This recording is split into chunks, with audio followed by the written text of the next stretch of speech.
say you're lazy. You look at your unfinished plans, the projects gathering dust, the unread books, the journal you stopped writing in halfway through the first page. You scroll through other people's lives, people who seem to be building, creating, moving, achieving, and you whisper to yourself, "What's wrong with me?" But what if you're not lazy? What if what you call laziness is something else, something far more invisible and far more common? Carl Jung believed that much of our behavior is driven not by our conscious choices, but by our unconscious needs. And one of the deepest, most overlooked needs is the need to be validated, not understood, not loved, but validated, seen, approved of, given permission to exist. You're not avoiding action because you're unmotivated. You're avoiding action because you're terrified of what happens if you don't get approval for it.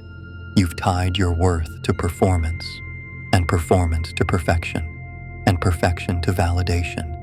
So now, every step feels like a test, a performance, a chance to succeed or to disappoint.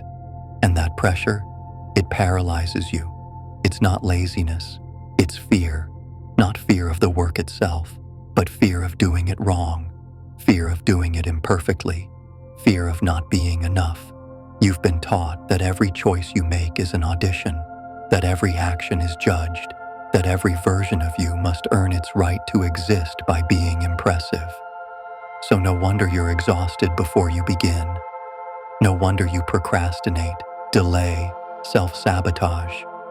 Because in a world that rewards performance and punishes authenticity, doing nothing sometimes feels safer than doing something imperfectly.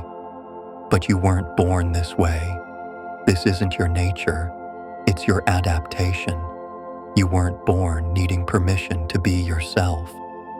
That came later.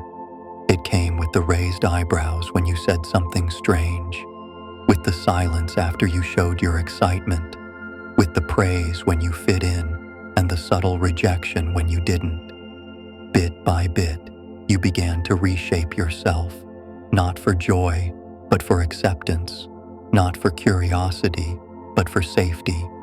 Because the child in you learned something critical, belonging often comes at the cost of authenticity. Carl Jung called this the formation of the persona, the mask you wear to survive. The version of you that is accepted, liked, validated.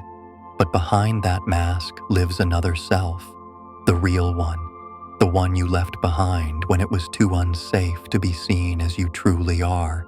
And here's the tragedy.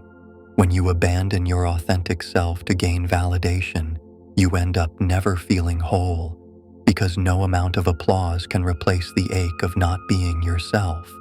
So now, you hesitate before every step. You scan for approval before speaking. You imagine how something will be received before you even begin doing it. It's not laziness, it's internal censorship. You've internalized the critic. You carry the audience inside you, even when no one's watching, and it's exhausting because you're not living, you're performing, even for yourself. So of course you feel paralyzed. Because when every action requires external validation to feel real, then stillness becomes a kind of safety. But that safety is a cage, a beautiful, polished cage built from all the praise you've collected.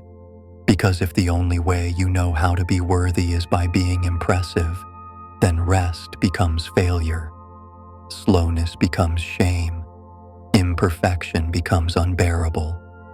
But beneath all that, there's a quiet voice, not yelling, not begging, just waiting for you to stop performing long enough to hear it. The voice inside you, the one that's real, raw, and unpolished, has been whispering for years. But it's hard to hear whispers when you've built your life around applause. So instead, you chase, not because you're ambitious, but because slowing down feels like fading. Because in a world where your worth has been measured by productivity, visibility, and performance, silence feels like death. You check the mirror, not to see yourself, but to see how others might see you. You post, not to share, but to be noticed. You hesitate, not because you lack ideas, but because you've learned that being wrong costs too much. You've traded your authenticity for acceptance so often that now you're not sure which is which. Is this really what you like, or just what you've been told is likable? Is this your dream, or is it just the most validated version of you? Validation isn't just a want, it becomes a drug, and like any addiction, it starts subtle, harmless even, until you need it, until it shapes everything you do, until the absence of it feels like failure. You hesitate before starting anything, not because it's hard, but because if it doesn't get attention, it feels like it never happened. Your creativity becomes frozen, not from lack of talent, but from the weight of imagined judgment. Your joy is tempered, not by sadness, but by fear of how it might be perceived. And so you shrink, not visibly, not dramatically, but internally, quietly, one self-betrayal at a time. Each time you edit your truth to make it more acceptable. Each time you swallow discomfort to maintain harmony. Each time you choose to be impressive instead of real. And the worst part, the world claps for it. They reward the mask. They celebrate the version of you that doesn't even feel alive. So you smile and nod and keep shrinking, because somewhere along the way you were taught that love was something you had to earn, that rest was something you had to deserve, that your existence had to be justified. But that's not the truth. It never was. You keep wondering why you can't move forward, why every goal feels like a mountain, why even the simplest task feels like it's carrying the weight of the world. But it's not laziness. It's resistance. The resistance that builds when you've spent years creating from a place of pressure, not presence, from fear, not freedom. Your mind is tired, not because it's weak, but because it's been working overtime to protect you from rejection, from ridicule, from not being enough. You tell yourself, if I could just get motivated, if I could just find more discipline. But motivation doesn't come when you're creating for applause. Discipline doesn't grow in a soil of fear. Carl Jung believed that what we resist persists, and you've been resisting yourself, your real self, the one who speaks slower, the one who feels deeply, the one who creates not to be validated, but to express, to exist. But every time you override that self to meet expectations, you teach your nervous system that safety comes from performance, not presence. So now, when you try to slow down, to rest, to be real, your body panics because it thinks authenticity is dangerous. And in a way, it's right. Being real is dangerous. It means being seen. It means being vulnerable. It means you can't hide behind perfection anymore. But what's more dangerous is never being seen at all. You weren't made to perform your life. You were made to live it. And no amount of validation will ever feel like freedom. Because the moment someone else has to approve of your truth for it to feel real, you've already given your power away. But here's the secret. You don't need to earn rest. You don't need to deserve peace. You were born worthy of both. You don't need to be the best version of yourself to be loved. You just need to be a true one. You don't wake up powerful. You wake up honest. And that honesty, raw, sacred, and uncomfortable, is what gives birth to real power. Not the kind that dominates rooms, not the kind that performs certainty, but the kind that moves silently through your spine when you decide, I will no longer betray myself to belong. That's where it begins. Carl Jung believed that what we reject in ourselves doesn't disappear. It grows in the dark, unconscious, untamed, and it waits, not to destroy us, but to return us to ourselves, The power you thought you lacked, it's not missing, it's hiding. Behind every yes you meant to say no. Behind every smile you wore while silently aching. Behind every time you bit your tongue to be accepted. It lives there, in your silence, in your boundaries, in your desires that you buried because they were too inconvenient for the world. You were not powerless. You were conditioned to doubt your own strength. So what does it look like to reclaim it? It looks like speaking without rehearsing, resting without earning it, saying no without writing a thesis to justify it. It's walking into a room and not scanning for approval. It's standing in front of a mirror and not flinching. It's feeling anger and not confusing it with danger, because power doesn't always look like fire. Sometimes it looks like stillness, like choosing not to respond to chaos, like pausing when everything inside you says, prove yourself. It's presence, embodied, unshaken. This power doesn't shout, it doesn't compete, it simply is, because you no longer seek to be seen. You know who you are, and that knowing, that is freedom.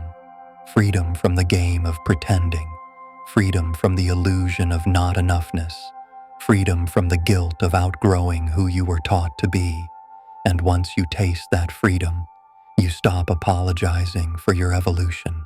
You don't ask for permission to heal. You don't wait for validation to feel whole. You don't trade your fire for false peace.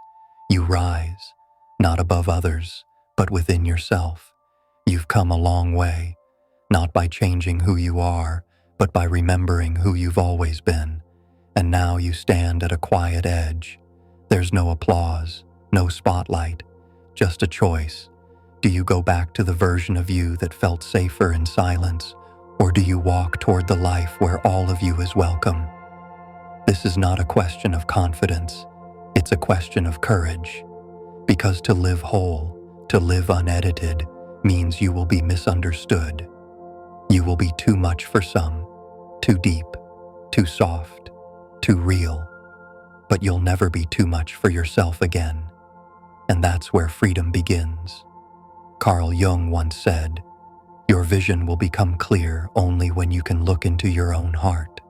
Who looks outside dreams. Who looks inside awakens." So you begin awakening. You stop chasing gurus. You stop searching for external permission. You stop outsourcing your healing to people who've never met your pain.